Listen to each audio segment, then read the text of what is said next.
মানবিক করিডোর নিয়ে কোনো চুক্তি হয়নি জানালেন নিরাপত্তা উপদেষ্টা।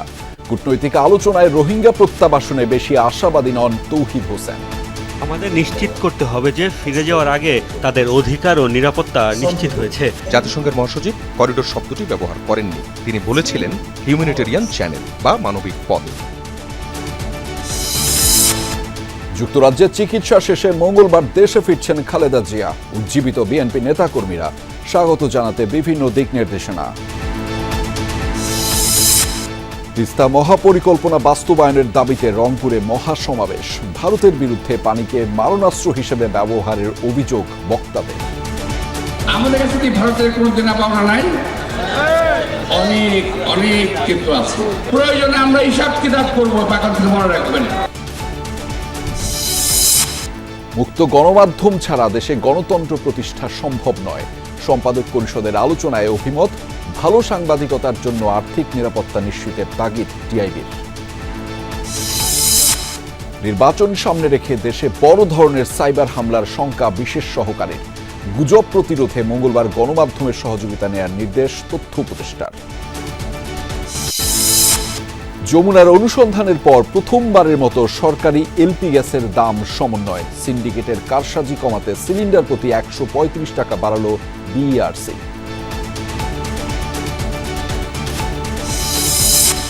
দীর্ঘদিন পর বাংলাদেশিদের জন্য সীমিত আকারে চালু হলো আরব আমিরাতের ভিসা। প্রাথমিকভাবে দেয়া হচ্ছে ভিজিট ভিসা। শিগগিরই কেটে যাবে জটিলতা আসা সংশ্লিষ্টদের।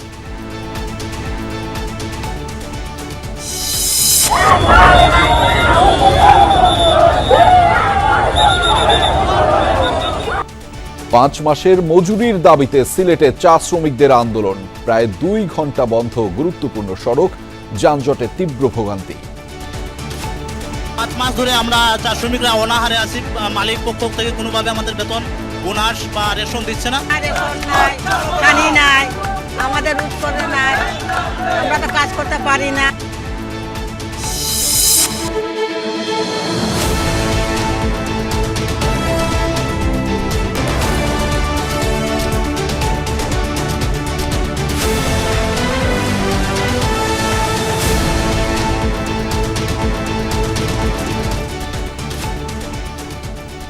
দর্শক, আমন্ত্রণ সন্ধ্যার বাংলাদেশের আয়োজনে আপনাদের সঙ্গে আছি আমি আহমেদ রেজা। এতক্ষণ শিরোনাম দেখছিলেন। মানবিক করিডোর নিয়ে কোনো আলোচনা বা চুক্তি করেনি বাংলাদেশ, জানিয়েছেন জাতীয় নিরাপত্তা উপদেষ্টা ডক্টর খলিলুর রহমান। বাংলাদেশ যখন চীন ও যুক্তরাষ্ট্রের সঙ্গে সম্পর্ক জোরদারের চেষ্টা চালাচ্ছে, তখন প্রতিবেশী একটি দেশ প্রোপাগান্ডা চালাচ্ছে বলেও জানিয়েছেন তিনি।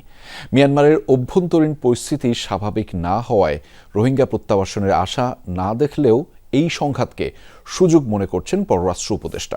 রোহিঙ্গা প্রত্যাবাসন, আঞ্চলিক নিরাপত্তার উপর প্রভাব ও ভবিষ্যৎ বিষয়ক এক সেমিনারে এসব কথা বলেন বক্তারা।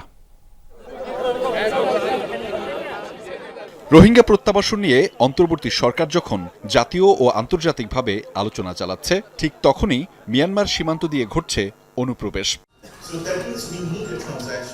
পরিস্থিতির এমন অবস্থায় রোহিঙ্গা প্রত্যাবাসন নিয়ে সেমিনার বিউপি অডিটোরিয়ামে। মূল প্রবন্ধ উপস্থাপন করেন আন্তর্জাতিক সম্পর্ক বিশ্লেষক অধ্যাপক শাহাব এনাম খান। প্রবন্ধে প্রত্যাবাসনের চ্যালেঞ্জ হিসাবে উঠে আসে মিয়ানমারের অভ্যন্তরীণ সংকট, তহবিল ঘাটতি ও কূটনৈতিক দূরত্বের বিষয়গুলো। আন্তর্জাতিক সম্পর্ক বিশ্লেষকরা জানান, জাতীয় নিরাপত্তা পরিষদ ও জাতীয় রোহিঙ্গা প্রত্যাবাসন কমিশনের মধ্যে সমন্বয় ও বহুপাক্ষিক কৌশলগত যোগাযোগ বাড়াতে হবে। রোহিঙ্গা সংকট শুধু বাংলাদেশেরই নয়, পুরো দক্ষিণ ও দক্ষিণ পূর্ব এশিয়ার সংকট। বাংলাদেশকে জাতীয় ও আন্তর্জাতিক সুযোগ কাজে লাগিয়ে আরাকানে স্থিতিশীল পরিবেশ তৈরির চেষ্টা করতে হবে। মিয়ানমারের গণতান্ত্রিক সংকটের দিকেই সবাই মনোযোগ দিচ্ছে। রোহিঙ্গা প্রত্যাবাসনের ইস্যুটি এখন আড়ালে চলে যাচ্ছে। আমাদের এই বিষয়টিকে আবার সামনে আনতে হবে এবং মূল আলোচনার সঙ্গে একীভূত করতে হবে। মিয়ানমারের অভ্যন্তরীণ যুদ্ধাবস্থা স্বাভাবিক না হলে প্রত্যাবাসনের আশা নেই বলে জানান পররাষ্ট্র উপদেষ্টা। যদিও এই সংঘাতকে রোহিঙ্গা প্রত্যাবাসনের সুযোগ মনে করেন তিনি। আমাদের নিশ্চিত করতে হবে যে ফিরে যাওয়ার আগে তাদের অধিকার ও নিরাপত্তা নিশ্চিত হয়েছে। মিয়ানমারে অবশ্যই বাস্তব পরিবর্তন আনতে হবে এবং সেই পরিবর্তনের নিশ্চয়তা আন্তর্জাতিকভাবে স্বীকৃত হতে হবে। আমাদের আলোচনায় এই বিষয়গুলো জোর দিয়ে তুলতে হবে। যদিও এটা একটা কঠিন ও দীর্ঘমেয়াদী প্রক্রিয়া, ঐক্যবদ্ধ না হলে এটা সম্ভব হবে না। মানবিক করিডোর ইস্যুতে কারোর সাথেই কোনো চুক্তি করেনি বাংলাদেশ, নিশ্চিত করেন জাতীয় নিরাপত্তা উপদেষ্টা ও প্রধান উপদেষ্টার রোহিঙ্গা বিষয়ক উচ্চ প্রতিনিধি ডক্টর খলিলুর রহমান। আমরা এখন পর্যন্ত কোনো করিডোর চালু করিনি, কোনো কিছু বাস্তবায়ন হয়নি, কোনো অংশীদারের সঙ্গে চূড়ান্ত কিছু হয়নি। আমি যখন দেশে ফিরে আসি তখন সংবাদ সম্মেলনে সোজা বলে দিই, জাতিসংঘের মহাসচিব করিডোর শব্দটি ব্যবহার করেননি। তিনি বলেছিলেন হিউম্যানিটেরিয়ান চ্যানেল বা মানবিক পথ, যা একেবারে ভিন্ন একটি ধারণা। মানবিক সহায়তার কোনো কার্যক্রম শুরু করতে হলে দুপক্ষের সম্মতির প্রয়োজন হয়। জানান, বাংলাদেশ যখন চীন ও যুক্তরাষ্ট্রের সঙ্গে সম্পর্ক জোরদার করছে, তখনই প্রতিবেশী একটি দেশ প্রোপাগান্ডা চালাচ্ছে। প্রতিবেশী দেশের সংবাদ মাধ্যমে গুজব ছড়িয়ে পড়ে যেন বাংলাদেশ যুক্তরাষ্ট্রের হয়ে একটি প্রক্সি যুদ্ধ শুরু করতে যাচ্ছে, রাখাইন রাজ্য দখল করে মার্কিন আধিপত্য প্রতিষ্ঠার চেষ্টা করছে। আমার মতে ভুয়া তথ্য মোকাবেলার সেরা উপায় হলো সত্যকে সময় দিন এবং সেটিকে প্রকাশ হতে দিন। বাংলাদেশ মিয়ানমারের সার্বভৌমত্বকে শ্রদ্ধা করে। দেশটিকে অস্থিতিশীল করার কোনো ইচ্ছা বাংলাদেশের নেই বলেও জানান ডক্টর খলিল। আহমেদ রেজা, যমুনা নিউজ, ঢাকা। কাতার আমিরের বিশেষ এয়ার অ্যাম্বুলেন্সে মঙ্গলবার দেশে ফিরছেন বিএনপি চেয়ারপারসন খালেদা জিয়া। একদিন পিছিয়ে 5 মে লন্ডন থেকে রওনা হবেন তিনি। ঢাকায় নামবেন পরদিন বেলা 10:30 থেকে 11টার মধ্যে। এদিকে খালেদা জিয়ার দেশে ফেরাকে ঘিরে নানা প্রস্তুতি নিচ্ছে বিএনপি। সড়কের দুধারে দেশ ও দলের পতাকা হাতে দাঁড়ানোর নির্দেশনা দেওয়া হয়েছে নেতাকর্মীদের। কোনো অঙ্গ বা সহযোগী সংগঠন কোথায় দাঁড়াবে সেটিও নির্দিষ্ট করে বলা হয়েছে। প্রায় 4 মাস যুক্তরাজ্যে চিকিৎসা শেষে মঙ্গলবার দেশে ফিরছেন বিএনপি চেয়ারপারসন খালেদা জিয়া। কাতার আমিরের রয়্যাল অ্যাম্বুলেন্সেই ফিরবেন তিনি।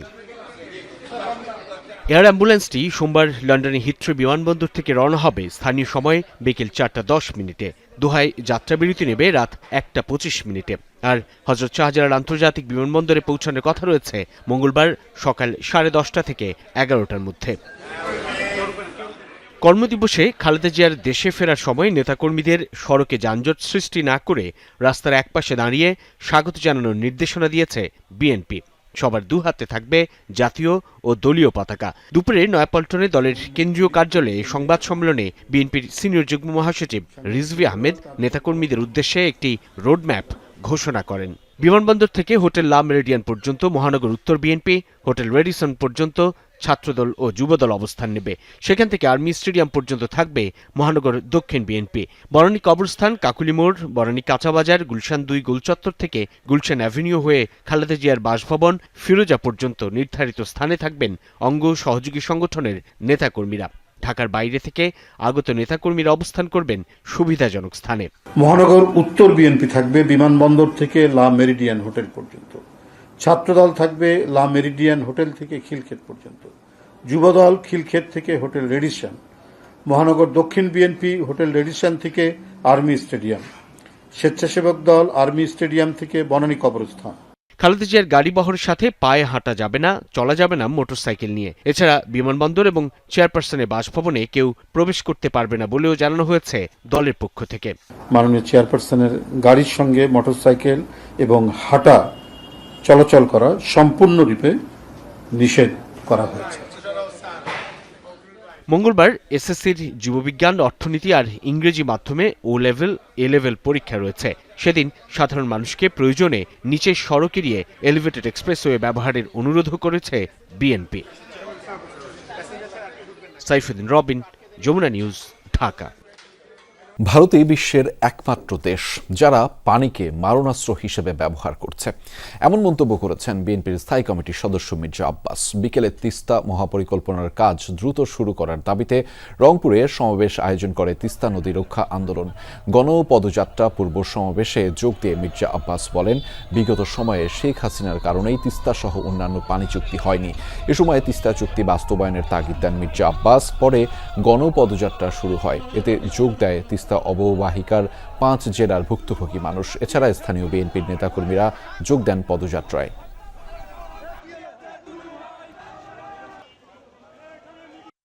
আমরা চোখের পানিতে কারো কাছে কিছু চাইবো না। আমরা বকশিশ চাই না, আমরা ভিক্ষা চাই না, আমরা হিসাবের পাওনা চাই। আমাদের হিসাবের পাওনা দিতে হবে। সংবাদ মাধ্যমের বিরুদ্ধে মব ভায়োলেন্স গণতান্ত্রিক কর্মকাণ্ড হতে পারে না। জাতীয় প্রেস ক্লাবের সম্পাদক পরিষদের আলোচনায় এই মন্তব্য করেছেন বিএনপির মহাসচিব মির্জা ফখরুল ইসলাম আলমগীর। বলেছেন, সংস্কার নিয়ে বিএনপিকে প্রশ্নবিদ্ধ করা রাজনৈতিক উদ্দেশ্যমূলক। এনসিপি আহ্বায়ক নাহিদ ইসলাম বলেছেন, গণমাধ্যমকে ফ্যাসিজম মুক্ত করার রূপরেখা দরকার। আর সম্পাদক পরিষদের নেতৃবৃন্দ বলেন, হত্যা কিংবা সন্ত্রাসের মামলায় জড়িয়ে গণহারে সাংবাদিকদের আক্রমণ স্বাধীন সাংবাদিকতা পরিপন্থী। পাওয়ার করিডোরের মধ্য থেকে যারা অন্যায়ভাবে বিশ্ব মুক্ত গণমাধ্যম দিবস উপলক্ষে জাতীয় প্রেস ক্লাবে এই আলোচনার আয়োজন করে দেশের মূলধারার দৈনিক পত্রিকার সম্পাদকদের সংগঠন সম্পাদক পরিষদ। আমরা আশা করব তারা মুক্ত গণমাধ্যমকে নিশ্চিত করবেন। সভায় সম্পাদক প্রতিনিধিরা বিগত ফ্যাসিবাদী শাসনামল আর বর্তমান সময়ের তুলনা করেন। বলেন, আগের তুলনায় সংবাদ মাধ্যমের স্বাধীনতা বাড়লেও হতাশা আছে। 1 বছর আগে যে অবস্থা ছিল সেই অবস্থা এখন আর নেই, অনেকখানি পাল্টেছে। তবে আমরা হতাশ হচ্ছি বেশ কিছু অ্যাকশনের কারণে। গণমাধ্যম ছাড়া গণতন্ত্র হবে না, এটা পরিষ্কার। এক ধরনের আশাবাদী হয়ে উঠছি। একই সঙ্গে রাজনৈতিক কর্মকাণ্ডের মধ্যে অন্তর্বর্তীকালীন সরকারের দৃষ্টিভঙ্গির মধ্যে এবং তার পক্ষে যারা সায় দিচ্ছেন অন্তত কতগুলি ব্যাপারে, সেই দিক থেকে আমরা আশঙ্কা প্রকাশ করা ছাড়া আমাদের কোনো পথ থাকে না। যে সাংবাদিক গিলটি, যে সাংবাদিক দোষী, যে সাংবাদিকের হওয়া উচিত, পানিশমেন্ট হওয়া উচিত, আমরা সরকারের পক্ষে থাকব। কিন্তু খামাখা একেবারে ভাবে কি বলে মাস আকারে সাংবাদিকদের বিরুদ্ধে এই আক্রমণ, আমি মনে করি এটা স্বাধীন সাংবাদিকতার বিরাট একটা পরিপন্থী ব্যাপার। সভায় যোগ দেন রাজনৈতিক দলের নেতারাও। তারা বলেন, গণমাধ্যম সংস্কার কমিশনের সুপারিশ বাস্তবায়নে অনাকাঙ্ক্ষিত বিলম্ব হচ্ছে। বাংলাদেশের গণমাধ্যমগুলোতেও এই মিস ইনফরমেশন নানাভাবে ছড়ানো হয়েছে। সেই জায়গা থেকে আমাদের আরও সচেতন এবং পেশাদারিত্বের জায়গা আসলে আসা উচিত। কারণ দল হিসেবে বা একটা রাজনৈতিক শক্তি হিসেবে আমরা বিভিন্ন সময় এটার ভিকটিম হয়েছি এবং হচ্ছি। এখন পর্যন্ত ডিজিটাল সিকিউরিটি অ্যাক্টে সাংবাদিকদের বিরুদ্ধে, মিডিয়া কর্মীদের বিরুদ্ধে যত মামলা করা হয়েছিল, সেই মামলাগুলোর অনেক তো আছে এখন পর্যন্ত। ডক্টর ইউনূসের মতো মানুষ যিনি বলেন তোমরা প্রাণ ভরে সমালোচনা করো, এমনকি আমারও সমালোচনা করতে পারো, উনি এই মামলাগুলো তুলল না কেন? পছন্দ না হলে সেটা সম্পর্কে কথা বলা সব ঠিক আছে, কিন্তু সেই সংবাদ প্রতিষ্ঠানকে গুড়িয়ে দেওয়া, তার প্রতি আপনার মব জাস্টিস প্রয়োগ করার চেষ্টা করা, এগুলোকে অবশ্য আমরা আমাদের সেই পুরনো মানুষেরা আমরা গণতন্ত্রের মানদণ্ড হিসেবে দেখতে পারি না। এখনো কোনো সংবাদ মাধ্যম আছেন ভাবছেন তারাই যা বলছেন ওটাই সঠিক, ওটার বাইরে কেউ বলতে গেলেই তিনি হয়ে যাচ্ছেন ফ্যাসিস্টের দোষর অথবা ভারতীয় দোষর। বিএনপি মহাসচিব বলেন, অন্যায়ভাবে অন্যের মত চাপিয়ে দেওয়ার প্রবণতাও গণতন্ত্র পরিপন্থী। প্রায় বলা হয় যে সংস্কার আমরা নির্বাচন চাই, অথচ সংস্কার বিষয়টাই শুরু হয়েছে আমাদের দ্বারা। আমাদেরকে আবার আপনার প্রশ্নবিদ্ধ করে অন্য পথে দেখানোর চেষ্টা করা, এটার পেছনে কিছু রাজনৈতিক উদ্দেশ্য থাকলেও থাকতে পারে। আমরা কখনোই অন্যায়ভাবে অন্যের মতকে চাপিয়ে দেওয়া যে ব্যাপারটা আছে, এটাকে আমরা সমর্থন করব না। রাজনৈতিক দল ও গণমাধ্যমের সম্পর্ক ইতিবাচক হবে বলে প্রত্যাশা আলোচকদের। দীর্ঘসূত্রিতা করার মধ্য দিয়ে অনেক সময় পুরনো জায়গাটাই আবার ধীরে ধীরে জায়গা করে নিতে সক্ষম হয়। সাইফুদ্দিন রবিন, যমুনা নিউজ, ঢাকা। সাংবাদিকদের নামে মিথ্যা মামলা নিয়ে সরকার বিব্রত বলে মন্তব্য করেছেন তথ্য উপদেষ্টা মাহফুজ আলম। বলেছেন, এগুলো যাচাই বাছাই করতে কমিটি করা হয়েছে, অন্যায্যভাবে কাউকে আটক করা হয়নি, হবেও না। মুক্ত গণমাধ্যম দিবস নিয়ে টিআইবি আয়োজিত অনুষ্ঠানে তিনি এসব কথা বলেছেন। আলোচনায় গণমাধ্যম ব্যক্তিত্বরা মিডিয়া হাউস পরিচালনায় নানা সমস্যা, হুমকি ও চাপের কথা তুলে ধরেন। বলেন, এখন সরকারি চাপ কমেছে ঠিকই, কিন্তু মিডিয়ার প্রতি মব ভায়োলেন্স দমাতে পারছে না সরকার। নতুন বাংলাদেশে গণমাধ্যমে কেমন সংস্কার হবে এ বিষয়ে উন্মুক্ত আলোচনার আয়োজন করে ট্রান্সপারেন্সি ইন্টারন্যাশনাল বাংলাদেশ। শুরুতেই মূল প্রবন্ধ উপস্থাপন করেন সরকার গঠিত গণমাধ্যম সংস্কার কমিশনের চেয়ারম্যান। স্থায়ী একটা গণমাধ্যম কমিশন থাকুক, করা হোক। সেই গণমাধ্যম কমিশন পেশার মান মেনে চলা হচ্ছে কিনা, পেশার নৈতিকতা মেনে চলা হচ্ছে কিনা, নীতি নৈতিকতা সেটা দেখবে। আয়োজনে গণমাধ্যম মালিক ও সাংবাদিকরা তুলে ধরেন মিডিয়া হাউস পরিচালনায় অতীত ও বর্তমান সময়ের সমস্যা ও প্রতিবন্ধকতাগুলো। আমাদের পত্রিকা কারা ডমিনেট করে, কেন আমরা সত্য প্রকাশ করতে পারি না? প্রথম হলো information ministry does not function. কারা আমাদের নিউজ করতে বাধা দেয়? বিভিন্ন secret agencies of the government. They dictate us which news will be published, which news will not be published. Perspective থাকবে, সবাই কথা বলবেন, কিন্তু তারপরে যখন কেউ বলে যে আপনার এজেন্সির সামনে গরু জবাই করব, তখন আসলে একটু মনে হয় যে আমি কি ঠিক আছি কিনা। গরু জবাই থেকে গলা জবাই, এইটা এইদিকেও টার্ন করতে পারে। সাংবাদিকদের আপনি যদি সুরক্ষা নিশ্চিত না করেন, তাহলে তাদের কাছ থেকে স্বাধীন সাংবাদিকতা আশা করা যাবে না। টিআইবির নির্বাহী পরিচালক বলেন, সাংবাদিকতায় বাধা হিসেবে কাজ করা প্রতিষ্ঠানগুলোতে আদতে কোনো সংস্কার এখনো হয়নি। নারী সংস্কার কমিশনের সুপারিশ প্রত্যাখ্যান করতে গিয়ে নারীদের নিয়ে হেফাজতে ইসলাম নেতাদের মন্তব্যকে শোভনীয় নয় বলে মন্তব্য করেন তিনি। যে প্রতিষ্ঠানগুলো সবচেয়ে বড় খর্ব করার হাতিয়ার হিসেবে ব্যবহার করা হয়েছে এবং তারা নিজেরা ব্যবহার করেছে তাদের ক্ষমতা, তাদের জুরিসডিকশনটাকে ভায়োলেট করে রীতিমতো, সেটা হচ্ছে সিকিউরিটি এজেন্সিসগুলো। এটুকু বলতে পারি সাহসের সাথে যে এই প্রতিষ্ঠানগুলোর সংস্কার দরকার, আমূল সংস্কার দরকার। নারী কমিশন বাতিল করতে হবে শুধু না, যে এই ধরনের অকথ্য ভাষায় এই দাবি উত্থাপন করা হচ্ছে এবং সবার সামনে অপমান করে, সেটা কোনো সভ্য দেশে হয় না। আমাদেরকে তাদেরকে যারা এটা করছেন তারা তাদের ঘরে স্ত্রী নাই, মা নাই, কন্যা নাই। অন্তর্বর্তীকালীন সরকার যা রাষ্ট্র সংস্কারের দায়িত্ব, তারা কিন্তু এই বিষয়টা নিয়ে একটিবার মুখ খুলে নেয়, অন্তত আমি দেখি নাই। তথ্য উপদেষ্টা মাহফুজ আলম জানান, সাংবাদিকদের অবাধ স্বাধীনতা দিতে চায় সরকার। কথা বলেন সাংবাদিকদের নামে করা মিথ্যা মামলা নিয়েও। একটা অভিযোগ যেটা সত্য, সেই অভিযোগে কিন্তু মামলা হয় না, মামলা হয় হত্যা মামলা। এখন এটা নিয়ে আমরাও বিব্রতকর পরিস্থিতিতে আছি। আমরাও বারবার বলার চেষ্টা করতেছি আইন মন্ত্রণালয় থেকে, কিন্তু সরকার কি ব্যবস্থা নিচ্ছে? সরকার আরবিট্রারিলি কাউকে ডিটেইন করে রাখতেছে, বা রাখলে সেটা কোনো লিগ্যাল প্রসিডিউর মেনে করতেছে কিনা, ওখানে কোনো লুপহোলস আছে কিনা, সেটা আপনারা আলোচনা করতে পারেন। সরকারি গণমাধ্যমের খরচ কমানো এবং সরকারি কর্তৃত্ব কমাতে বিটিভি, বাংলাদেশ বেতার ও সংবাদ সংস্থাকে একটি স্বায়ত্তশাসিত প্রতিষ্ঠানের অধীনে আনার পক্ষে মত দেন তথ্য উপদেষ্টা। মনিরুল ইসলাম, যমুনা নিউজ, ঢাকা। আগামী নির্বাচন সামনে রেখে বাংলাদেশ বড় ধরনের সাইবার হামলার শিকার হতে পারে, এমন আশঙ্কার কথা জানিয়েছেন প্রধান উপদেষ্টার বিশেষ সহকারী। Digital verification and fact checking বিষয়ক প্রশিক্ষণের উদ্বোধনী অনুষ্ঠানে তিনি একথা জানিয়েছেন। ভারত থেকে মিথ্যা ও অপতথ্য ছড়িয়ে বিভ্রান্ত ছড়ানো হচ্ছে, এমন অভিযোগ করেছেন তথ্য উপদেষ্টা। গুজব প্রতিরোধে মূলধারার গণমাধ্যমের সহযোগিতা কাজে লাগাতে জেলা কর্মকর্তাদের নির্দেশ দিয়েছেন তিনি। তথ্য প্রযুক্তির সুবিধা কাজে লাগিয়ে ভুল তথ্য, গুজব এবং অপতথ্য অন্য যে কোনো সময়ের তুলনায় বেশি ছড়ানো হচ্ছে। সম্প্রতি এআই প্রযুক্তি ব্যবহার করে মিথ্যা কন্টেন্ট বানিয়ে সামাজিক যোগাযোগ মাধ্যমে ছড়িয়ে দেওয়া হচ্ছে। দেশ অস্থিতিশীল করার অপচেষ্টা করছে একটি মহল। জেলা তথ্য কর্মকর্তাদের প্রযুক্তি বিষয়ক প্রশিক্ষণ কর্মশালায় এমন তথ্য তুলে ধরেন বক্তারা। আগামী নির্বাচনকে সামনে রেখে দেশে বড় ধরনের সাইবার হামলার শঙ্কার কথা জানান প্রধান উপদেষ্টার বিশেষ সহকারী ফয়েজ আহমেদ তৈয়ব।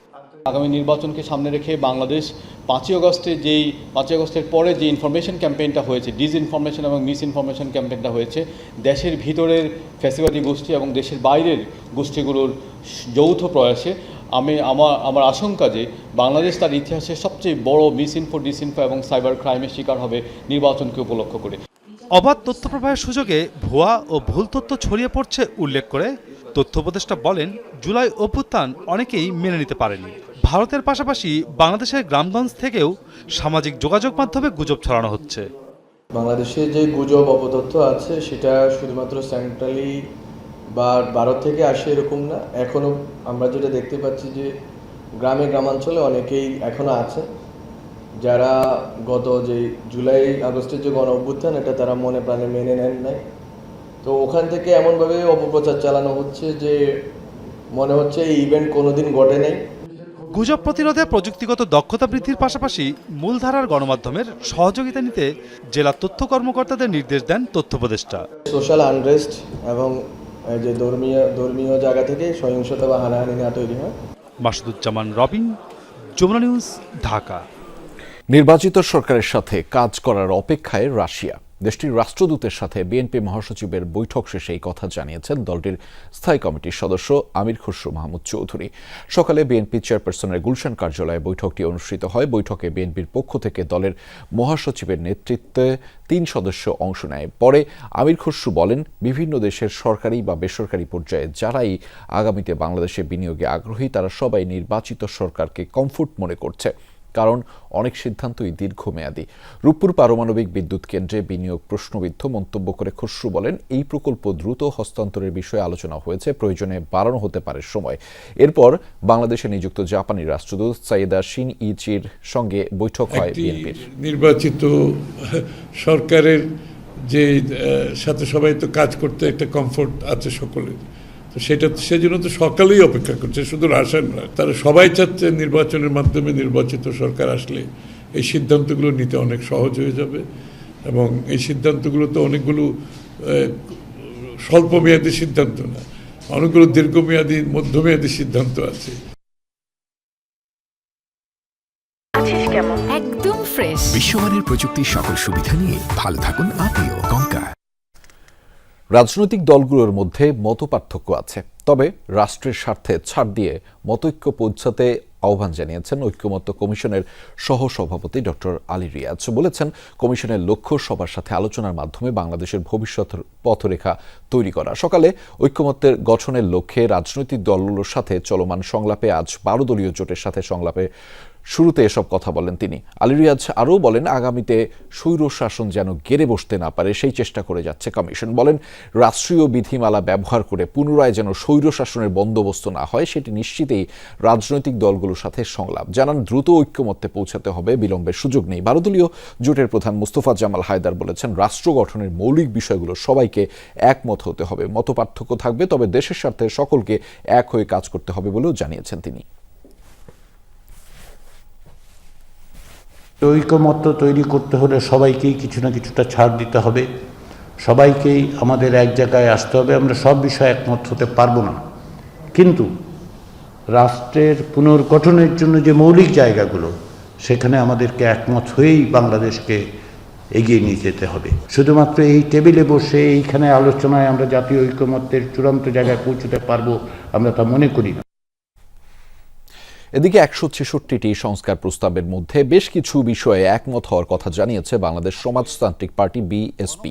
বিকেলে জাতীয় ঐক্যমত্য কমিশনের সাথে বৈঠক শেষে কথা জানিয়েছে দলের সাধারণ সম্পাদক বাবুল মোল্লা। তিনি জানিয়েছেন, দেশের নাম পরিবর্তন, সংবিধানের 4টি মূলনীতি পরিবর্তন সহ বেশ কিছু সংস্কারের বিষয়ে দ্বিমত করেছে তারা। এসব বিষয়ে বিকল্প প্রস্তাব দেওয়া হয়েছে। এছাড়া সংসদের উচ্চকক্ষ নিম্নকক্ষের সাথেও একমত না হলেও সংখ্যানুপাতিক নির্বাচনের পক্ষে বিএসপি। নির্বাচনের সকল ব্যয় কমিশনকে বহন করার প্রস্তাবে দেয় দলটি।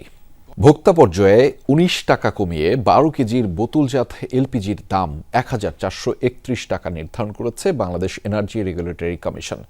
চলতি মাসের জন্য ঘোষণা করা হয় এই দর সন্ধ্যা 6টা থেকে কার্যকর যা হবে। পাশাপাশি বাড়ানো হয়েছে সরকারি কোম্পানির সরবরাহ করা এলপিজির দর। 12.5 কেজি সিলিন্ডারের দাম 690 টাকা থেকে বাড়িয়ে নির্ধারণ করা হয়েছে 825 টাকা। কম দামের সরকারি এলপিজির হরিলুট নিয়ে অনুসন্ধানী প্রতিবেদন করেছিল যমুনা টেলিভিশন। গত এপ্রিলে 12 কেজির বোতলজাত এলপিজির দর ছিল 1450 টাকা। অন্যদিকে চলতি মাসে অটোগ্যাসের দাম লিটারে 84 পয়সা কমিয়ে 65 টাকা 57 পয়সা নির্ধারণ করা হয়, যা গেল মাসে ছিল 66 টাকা 41 পয়সা। এলপিজির দর সমন্বয়ের তথ্য জানাতে রোববার বিকালে কারওয়ান বাজারে সংবাদ সম্মেলন করে বাংলাদেশ এনার্জি রেগুলেটরি কমিশন। চলতি মাসের দর ঘোষণা করেন সংস্থাটির চেয়ারম্যান জালাল আহমেদ। এপ্রিল মাসে ছিল 1450 টাকা, এটি মে মাসে হবে 1431 টাকা। কেজি প্রতি মূল্য হবে, যেটা 120 টাকা 80 পয়সা ছিল, এটি হবে 119 টাকা 24 পয়সা। আর অটো গ্যাস যেটা ছিল 66 টাকা 41 পয়সা, সেটি হবে 65 টাকা 57 পয়সা। বিইআরসির চেয়ারম্যান রোববার সন্ধ্যা 6টা থেকেই নতুন দর কার্যকর হওয়ার কথা জানান। সরকারি কোম্পানির সরবরাহ করা এলপিজির 12.5 কেজি সিলিন্ডারের দাম 690 টাকা থেকে বাড়িয়ে 825 টাকা নির্ধারণ করা হয়েছে। যেটি 690 টাকা ছিল সেটি 825 টাকায় পুনর্নির্ধারণ করা হয়েছে। এই মূল্য আজ সন্ধ্যা 6টা থেকে কার্যকর হবে। বেসরকারি এলপি গ্যাস যেটা বিক্রি হচ্ছে 1400 টাকায় বা 1431 টাকায়, সরকারি এলপি গ্যাসের মূল্য এখানে ছিল 690 টাকা। এই যে বিশাল মূল্যের যে পার্থক্য, এই পার্থক্যের বেনিফিট ভোক্তা পাচ্ছে না, এটা ছিল বড় অভিযোগ। এখানে যেটা বাড়তি আয় যেটা হবে এটা একটা সরকারি কোম্পানিতেই যাবে। 2021 সালের এপ্রিল থেকে এলপিজির দাম নির্ধারণ করে আসছে বিইআরসি। প্রতি মাসে প্রোপেন ও বিউটেনের সৌদি কার্গো মূল্য ধরে দেশে এলপিজির দাম সমন্বয় করে সরকারি সংস্থাটি। নির্ধারিত প্যারামিটারগুলির উপরেই কিন্তু মূল্য নির্ধারণ হচ্ছে এলপিজি। শাকিল হাসান, যমুনা নিউজ, ঢাকা। প্রায় 10 মাস বন্ধ থাকার পর সীমিত পরিসরে বাংলাদেশিদের জন্য ভিজিট ভিসা কার্যক্রম পুনরায় চালু করেছে সংযুক্ত আরব আমিরাত। প্রধান উপদেষ্টার প্রেস উইং থেকে পাঠানো এক বিজ্ঞপ্তিতে বিষয়টি নিশ্চিত করা হয়েছে। সংযুক্ত আরব আমিরাত সরকার জুলাই বিক্ষোভের সময়ে 57 জন বাংলাদেশিকে বিভিন্ন মেয়াদে কারাদণ্ড দেওয়ার একদিন পরেই বাংলাদেশিদের জন্য সাময়িকভাবে ভিসা বন্ধের ঘোষণা দিয়েছিল। শিগগিরই ভিসা সংক্রান্ত জটিলতা কেটে যাবে আশা সংশ্লিষ্টদের। মধ্যপ্রাচ্যের দেশ সংযুক্ত আরব আমিরাতে বাংলাদেশিদের সংখ্যা প্রায় 7.5 লাখ। বাংলাদেশি প্রবাসীদের জন্য অনেকটা কাঙ্ক্ষিত গন্তব্য হলেও 2024 সালে দেশটির সরকার বাংলাদেশিদের জন্য সব ধরনের ভিসা বন্ধ করে দেয় সাময়িক সময়ের জন্য। মূলত জুলাই আন্দোলনের সমর্থন জানিয়ে বিক্ষোভ করায় 57 বাংলাদেশিকে বিভিন্ন মেয়াদে সাজা দিয়েছিল দেশটির সরকার। এর একদিন পরেই জুলাই 24 তারিখে সব ধরনের ভিসা বন্ধ করে দেয়া হয়। শুধু বাংলাদেশ নয়, একই সময়ে ভিসা বন্ধ রাখা হয় পাকিস্তান, নেপাল, ভারতের জন্য। তবে 10 মাস পর ভিজিট ভিসার মাধ্যমে কার্যক্রম পুনরায় চালু করেছে সংযুক্ত আরব আমিরাত। রবিবার ঢাকায় প্রধান উপদেষ্টার বিশেষ দূত লুৎফে সিদ্দিকীর কার্যালয়ে সাক্ষাৎ করেন বাংলাদেশে নিযুক্ত ইউএই রাষ্ট্রদূত আব্দুল্লাহ আলী আল হুমুদি। তিনি নিশ্চিত করেন বিষয়টি। জানান, বর্তমানে ঢাকায় অবস্থিত ইউএই দূতাবাস থেকে প্রতিদিন 30 থেকে 50টি ভিজিট ভিসা ইস্যু করা হচ্ছে। এছাড়াও ব্যবসায়ী প্রতিনিধিদের জন্য একসাথে বহু ভিসা ইস্যুর প্রক্রিয়া দ্রুততর করা হয়েছে, যা ব্যক্তি পর্যায়ের যোগাযোগ এবং বাণিজ্য সম্পর্ককে আরও গতিশীল করছে। সংযুক্ত আরব আমিরাতের মানব সম্পদ মন্ত্রণালয় আবারও অনলাইনে দক্ষ কর্মীদের জন্য কর্মসংস্থান ভিসা প্রদানের পোর্টাল চালু করেছে। ইতিমধ্যে 500 নিরাপত্তারক্ষীর ভিসা ইস্যু করা হয়েছে এবং আরও 1000 ভিসা অনুমোদিত হয়েছে, যা শিগগিরই ইস্যু করা হবে। আশা করা হচ্ছে ধাপে ধাপে বাংলাদেশিদের জন্য ভিসা বিধিনিষেধ আরও শিথিল করা হবে। চলতি মাসেই একটি উচ্চ পর্যায়ের ইউএই মন্ত্রিসভা প্রতিনিধি দল বাংলাদেশ সফরে আসবে, যার মাধ্যমে দ্বিপাক্ষিক সহযোগিতা আরও এগিয়ে যাবে। আহমেদ রেজা, যমুনা নিউজ, ঢাকা।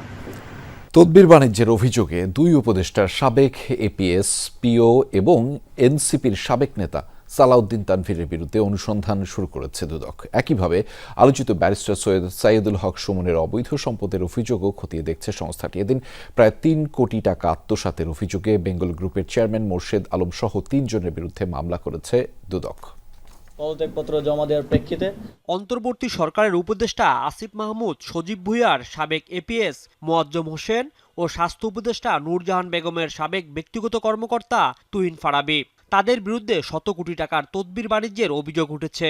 এনসিপি থেকে অব্যাহতি পাওয়া সাবেক যুগ্ম সদস্য সচিব সালাউদ্দিন তানভীরের বিরুদ্ধে রয়েছে পাঠ্য বই ছাপানোর কাজে কমিশন, বাণিজ্য ও প্রশাসনে বদলির নামে তদবিরের অভিযোগ। ওনার পাস নিয়ে আমি সচিবালয়ে ঢুকেছিলাম। তাদের দুর্নীতির অনুসন্ধানের দাবি জানিয়ে দুদকের সামনে গেল সপ্তাহে বিক্ষোভ করেছিল যুব অধিকার পরিষদ। এ অবস্থায় 2 উপদেষ্টার এপিএস, পিও ও সালাউদ্দিন তানভীরের দুর্নীতির অনুসন্ধান শুরু করেছে দুদক। 2 জন উপদেষ্টা যেই এপিএস, পিএস এবং আরও একজনের সমন্বয়কের, সাবেক সমন্বয়কের বিরুদ্ধে অনুসন্ধানের সিদ্ধান্ত গৃহীত হয়েছে। তাদের বিরুদ্ধে গোয়েন্দা কার্যক্রম চলমান ছিল এবং সেই গোয়েন্দা কার্যক্রমের ভিত্তিতে প্রকাশ্য অনুসন্ধানের সিদ্ধান্ত গৃহীত হয়েছে। এদিন প্রায় ৩ কোটি টাকা আত্মসাতের অভিযোগে বেঙ্গল গ্রুপের চেয়ারম্যান মোর্শেদ আলম, তার ছেলে সাইফুল আলম এবং ভাই জসিমউদ্দিনের বিরুদ্ধে মামলা করেছে দুদক। তাদের বিরুদ্ধে ন্যাশনাল লাইফ ইন্স্যুরেন্সের জমি ক্রয়ে অস্বাভাবিক দাম নির্ধারণের মাধ্যমে লাভবান হওয়ার অভিযোগ আনা হয়েছে।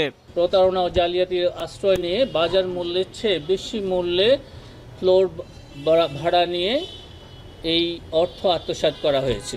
মামলা হয়েছে টেক্সাস অ্যাপিলেট ট্রাইব্যুনালের সাবেক সদস্য রঞ্জিত কুমার তালুকদার ও তার স্ত্রীর বিরুদ্ধে। তাদের বিরুদ্ধে 11 কোটি টাকার অবৈধ সম্পদ অর্জনের অভিযোগ রয়েছে। সম্পদ অর্জন এবং দখলে রাখার অপরাধ অনুসন্ধানকালে প্রমাণিত হয়েছে। এছাড়া হবিগঞ্জ 4 আসনের সাবেক এমপি ব্যারিস্টার সৈয়দ সাইদুল হক সুমনের বিরুদ্ধে অনুসন্ধানও নেমেছে সংস্থাটি। রাজীব আহমেদ, যমুনা নিউজ, ঢাকা। সিলেটে 5 মাসের বকেয়া মজুরির দাবিতে 2 ঘন্টা সড়ক অবরোধ করে আন্দোলন করেছেন চা বাগানের শ্রমিকরা। এ সময় চরম ভোগান্তিতে পড়েন নগরবাসী। 2 ঘন্টা পর প্রশাসনের দাবি আদায়ের আশ্বাসে অবরোধ প্রত্যাহার করে নেন শ্রমিকরা। সকাল থেকে চা বাগানগুলোতে অবস্থান নেন শ্রমিকরা। পাওনা আদায়ের দাবিতে মালনীছড়া চা বাগান থেকে শুরু হয় মিছিল। পরে সিলেটের বিমানবন্দর সড়কে অবস্থান নেন তারা। শ্রমিকরা বলছেন টানা 5 মাস ধরে মানবেতর জীবনযাপন করছেন তারা। বারবার আশ্বাসের পরও বকেয়া বেতন পরিশোধ করেনি মালিক পক্ষ। দাবি পূরণ না হওয়ায় এমন কর্মসূচি। 5 মাস ধরে আমরা চা শ্রমিকরা অনাহারে আছি। মালিক পক্ষ থেকে কোনোভাবে আমাদের বেতন, বোনাস বা রেশন দিচ্ছে না। এর জন্য আমাদের খুব কষ্টে আছে। আমরা চা শ্রমিকের চা বাগানে কাজ করি, কিন্তু বাইরে কোনো কাজ পাচ্ছি না। আমাদের তলব নাই, রেশন নাই, পানি নাই, আমাদের রোজ করে নাই, আমরা তো কাজ করতে পারি না। ঘরে বই আমরা খানি অনেক কষ্ট। বাগান কর্তৃপক্ষের সাফাই, কৃষি ব্যাংকের ঋণ না পাওয়ায় আটকে আছে শ্রমিকের মজুরি। কৃষি ব্যাংকে লোন পরিশোধ হয় নাই আমাদের, আগের পাওনা রয়েছে, যার জন্য তারা দিচ্ছে না লোন। আর চা বাগান চলে কৃষি ব্যাংকের লোন। তারা বললো যে না, একটা কিস্তি পরিশোধ করছি আমরা। রিসেন্টলি কোম্পানি পরিশোধ করছে প্রায় 46 লাখ। এরপরও তারা বিক্রয় করতেছে। এদিকে সড়ক অবরোধে বিপাকে পড়েন বিমান যাত্রী সহ সড়কে চলাচলকারীরা। অপ্রীতিকর পরিস্থিতি এড়াতে পুলিশ ও সেনাবাহিনীর সদস্যরা সতর্ক অবস্থান নেন। 2 ঘন্টা পর প্রশাসনের আশ্বাসে অবরোধ তুলে নেন শ্রমিকরা। ফ্রেন্ডের একটা ইন্টারভিউ, আমি ওরা নিয়ে যাইতে হবে অনেক দূরে, কিন্তু আমি প্রায় 1 ঘন্টা 20 মিনিট হয়েছে এইখানে। এটা তো আমরাও একমত, কিন্তু এই যে সাধারণ যাত্রী আমরা যারা আছি, আমরা তো বাগানের সাথে সম্পৃক্ততা না, আমাদের তো ভোগান্তি হওয়ার, আমরা ব্যাংকিং করবো। 1 ঘন্টার উপরে এখানে খাড়া আছি। ছোট ছোট বাচ্চা নিয়ে বাচ্চারা গরমে অশান্তি করতেছে। একজন প্রতিনিধির কথা বলা হয়েছে জেলা প্রশাসন থেকে। 7 জন প্রতিনিধি সদর টিউনের কার্যালয়ে যাবেন এবং তাদের সাথে বসে তাদের দাবি দেওয়া উপস্থাপন করবেন। সেই অনুযায়ী সরকারিভাবে যেটা করার সম্ভব সেটা করবে। নাবিল হোসেন, যমুনা নিউজ, সিলেট। নতুন ভিসি নিয়োগের পরও কুয়েটে কাটেনি অচল অবস্থা। লাঞ্ছিতের ঘটনায় সুষ্ঠু বিচার না হওয়া পর্যন্ত একাডেমিক কার্যক্রম থেকে বিরত থাকার ঘোষণা দিয়েছেন শিক্ষকরা। সিন্ডিকেট সভার সিদ্ধান্ত অনুযায়ী সকাল 8টা থেকে একাডেমিক কাজ শুরুর কথা থাকলেও ক্লাসে আসেননি শিক্ষকরা। লাঞ্ছিতের ঘটনায় সুষ্ঠু বিচার দাবিতে প্রতিবাদ জানিয়েছেন তারা। জড়িতদের সুষ্ঠু বিচার নিশ্চিত না হওয়া পর্যন্ত একাডেমিক কার্যক্রম থেকে বিরত থাকার সিদ্ধান্ত বহাল থাকবে বলে জানিয়েছেন শিক্ষক সমিতির সাধারণ সম্পাদক। অপরদিকে শিক্ষা কার্যক্রম শুরু না হওয়ায় শিক্ষা ব্যবস্থায় পিছিয়ে পড়ার শঙ্কায় রয়েছেন শিক্ষার্থীরা। দ্রুত শিক্ষা কার্যক্রম চালুর জন্য দফায় দফায় বৈঠক করছে বিশ্ববিদ্যালয় প্রশাসন। বিচার প্রক্রিয়া যেহেতু একটা লং প্রসেস, এই জন্য আমরা চাই যে শিক্ষা কার্যক্রমের চলার পাশাপাশি আমাদের বিচার প্রক্রিয়াও চলতে থাকুক। শিক্ষকরা লাঞ্ছিত হয়েছে, তাদের পেছনে এই আন্দোলনকে কেন্দ্র করে এই লাঞ্ছনার ঘটনাগুলো যারা ঘটিয়েছে তাদেরকেও চিহ্নিত করা দরকার। এই পুরো বিষয়টাই তদন্ত করে সুষ্ঠু বিচার নিশ্চিত না করা পর্যন্ত শিক্ষকবৃন্দ একাডেমিক কার্যক্রম থেকে বিরত থাকার সিদ্ধান্ত নিয়েছে। ভারত নিয়ন্ত্রিত জম্মু কাশ্মীরে ভারতীয় সেনাবাহিনীর গাড়ি খাদে পড়ে 3 সেনা নিহত হয়েছে। রোববার স্থানীয় সময়ে সকালে অঞ্চলটির রামবান জেলায় এই দুর্ঘটনা ঘটে। সংবাদ সংস্থা পিটিআই জানিয়েছে, জম্মু থেকে শ্রীনগর যাচ্ছিল গাড়িটি। এ সময় শ্রীনগর মহাসড়কের ব্যাটারি চশমামুল নামক এলাকায় দুর্ঘটনার কবলে পড়ে সেনাবাহিনীর গাড়িটি। মূল সড়ক থেকে ছিটকে পড়ে পাশের 700 ফুট গভীর খাদে। নিহত 3 সেনা হলেন অমিত কুমার, সুজিত কুমার ও মান বাহাদুর। উদ্ধার করা হয়েছে তাদের মরদেহ। ভারতে পারমাণবিক হামলার হুমকি দিলেন রাশিয়ার নিযুক্ত পাকিস্তানি রাষ্ট্রদূত। সংবাদ মাধ্যম আরটিকে দেয়া সাক্ষাৎকারে তিনি দাবি করেন, নয়াদিল্লি পাকিস্তানের নির্দিষ্ট কিছু স্থানে হামলার পরিকল্পনা করছে।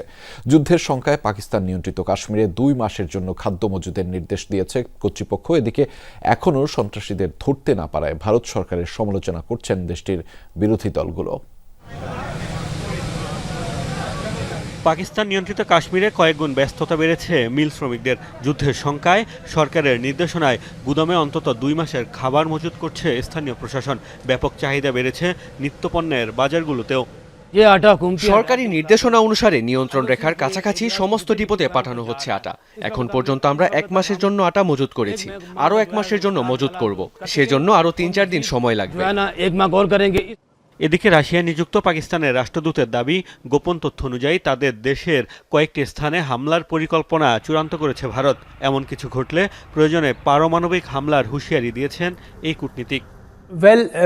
কিছু ফাঁস হওয়া নথিতে দেখা গেছে ভারত পাকিস্তানের নির্দিষ্ট কয়েকটি এলাকায় হামলার সিদ্ধান্ত নিয়েছে। কাজেই আমরা ধরে নিয়েছি এমন কিছু ঘটতে যাচ্ছে। তাদের প্রতিরোধে আমরা আমাদের সর্বশক্তি ব্যয় করব, সেটি প্রচলিত অস্ত্রের মাধ্যমেই হোক অথবা পারমাণবিক অস্ত্র। হামলার 1.5 সপ্তাহ পেরিয়ে গেলেও এখনও কোনো সন্ত্রাসীকে ধরতে পারেনি ভারত সরকার। আর তাই দেশটির বিরোধী দলগুলোর তুপের মুখে পড়েছে মোদী প্রশাসন। শহীদ কিয়া গয়া হ্যায় পহলগাম। নিহত 26 জনের আত্মা সত্যিকার অর্থে শ্রদ্ধা ও শান্তি পেত যদি সেই ভয়ঙ্কর সন্ত্রাসীরা যারা নিরীহ মানুষকে শহীদ করেছে তাদের কৃতকর্মের জন্য শাস্তি পেত। আবারও সরকারকে বলবো, জেগে উঠুন। আমাদের পূর্ণ সমর্থন রয়েছে আপনাদের প্রতি। সন্ত্রাসবাদের বিরুদ্ধে একটি চূড়ান্ত লড়াই শুরু করুন। এদিকে পাকিস্তান ও ভারতের বিভিন্ন স্থানে বিক্ষোভ পাল্টা বিক্ষোভ করেছে দেশ দুটির সাধারণ জনগণ। মোস্তফা মাহমুদ, যমুনা নিউজ। দর্শক, এই ছিল আজকের সন্ধ্যার বাংলাদেশের আয়োজনে। এতক্ষণ আমাদের সাথে থাকার জন্য আপনাদের সবাইকে ধন্যবাদ।